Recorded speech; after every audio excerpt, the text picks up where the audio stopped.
Thank you, Mr. Chairman. I think it's interesting that my friends on the other side of the aisle have tiptoed around the issue and even claimed to be not against the Second Amendment. They're not hostile towards the Second Amendment, but life experience and observation of any objective record shows that they are very hostile towards the Second Amendment. Even some of the cases that they have cited in limited support of their questions, whether it be Heller or Bruin, the Democratic Party has been against those in lockstep and have been challenging those at lower circuits ever since those opinions went into effect. And even in these questions, the insinuation there are far too many guns in the United States. You should pass more laws, but don't buy more guns. You should prosecute people who are too aggressive in self-defense. You should prosecute the use of lethal force, even if it results in the death of an attacker. These are things that are fundamentally contrarian and against the claim that they are not for the Second Amendment. And one of the statements that was made by a witness at the panel says that guns do not make us safe. And as a career prosecutor, I have to differ, in my opinion, in the strongest sense. In regards to Chicago, there's been a lot of talk about this iron pipeline and so on and so forth, but their current mayor, Mr. Johnson, he campaigned as someone who was very hostile towards the police department. He was very progressive in his willingness to let positions go unfilled.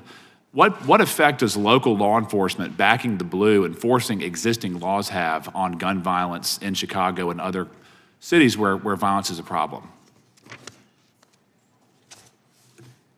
Thank you. I believe Mr.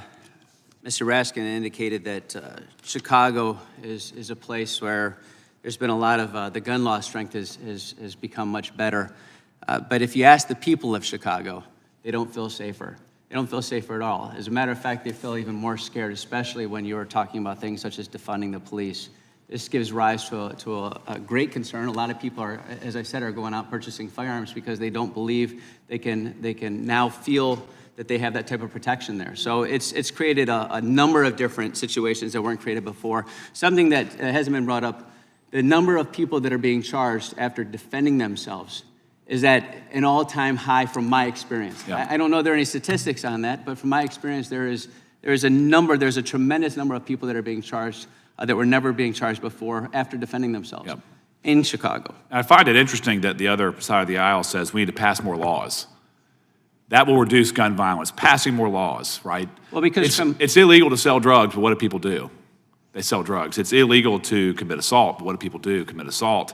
It's illegal to commit property crimes. What do they do? But they commit property crimes. But if we just pass more laws, the criminals who use firearms will obey them. That's the narrative. Yeah, absolutely, that's the narrative. And obviously, that's not what's happening. We're saying that we are disarming law-abiding citizens. Is there a gun control measure that will not affect lawful, responsible gun owners, but will affect criminals?